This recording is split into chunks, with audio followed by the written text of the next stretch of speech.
ఉమ్మడి జిల్లా వ్యాప్తంగా వైసీపీ యువజన విద్యార్థి విభాగాల ధర్నా. మెగా డిఎస్సి నియామకాల్లో అవినీతి జరిగిందనే ఆరోపణ.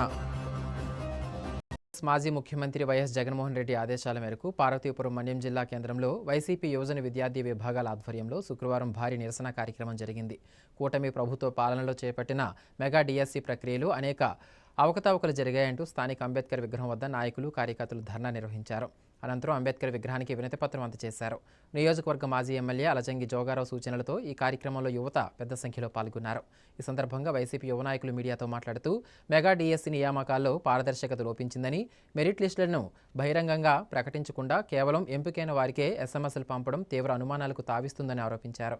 ప్రభుత్వం నిరుద్యోగుల భవిష్యత్తుతో చెలగాటమాడుతుందని మండిపడ్డారు. వేలాది కుటుంబాల జీవితాలతో ముడిపడి ఉన్న ఈ సున్నితమైన అంశంపై ప్రభుత్వం తక్షణమే స్పందించి సమగ్ర న్యాయ విచారణకు ఆదేశించాలని డిమాండ్ చేశారు.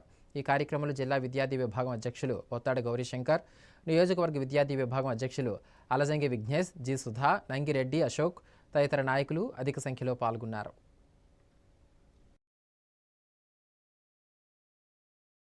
ఈ సంవత్సరం నిర్వహించినటువంటి డిఎస్సి మొత్తం కూడా దగా డిఎస్సి అని చెప్పి రాష్ట్ర అధ్యక్షులు, ముఖ్యమంత్రి వర్యులు జగన్మోహన్ రెడ్డి దగ్గరికి వెళ్లి చాలా మంది అభ్యర్థులు అభ్యర్థించుకున్నారు. అలాగే మా రాష్ట్ర అధ్యక్షులు పెనుగొంటి చైతన్య గారు, రవిచంద్ర గారికి ఆధ్వర్యంలో ఈ పిలుపు మేరకు ఈ రోజు ఇక్కడ ఈ కార్యక్రమం చేయడానికి ముందుకు వచ్చాము. ముఖ్యంగా జిల్లా పార్టీ అధ్యక్షులు పరీక్షిత్ రాజు గారి ఆదేశాల మేరకు ఈ రోజు విద్యార్థి విభాగం అలాగే యువత అందరం కలిసి ఈ దగా డిఎస్సి పై ప్రశ్నించడానికి ఈ రోజు రావడం జరిగింది. ఎవరైతే మా సమస్యలు చెప్పుకుంటామో ఎవరు పట్టించుకున్న పక్షంలో ఈ కూటమి ప్రభుత్వానికి వ్యతిరేకంగా రాజ్యాంగ నిర్మాత అయినటువంటి బిఆర్ అంబేద్కర్ గారికి వినతి పత్రం అందించడం జరిగింది. అలాగే సుమారుగా తొలి సంతకం అనేది డిఎస్సి పై మెగా డిఎస్సి పై పెడతానన్న ఈ కూటమి ప్రభుత్వం సంతకానికి మాత్రమే పరిమితమై కనీసం 16,000 పోస్టులు మాత్రమే పెట్టడం జరిగింది. ఆ 16,000 పోస్టుల్లో కూడా పూర్తిగా అవినీతిమయం కూడా జరిగిందని కూడా తెలియజేస్తూ ఉన్నాము. ముఖ్యంగా ఎవరైతే కాంట్రాక్ట్ బేసిక్ ఉద్యోగం ఉన్నారో నవీన్ కృష్ణా జిల్లాలో మొట్టమొదటి స్థానం పొందారు. ఆయనకి ఈ రోజు వరకు కూడా ఉద్యోగం అనేది రాలేదు.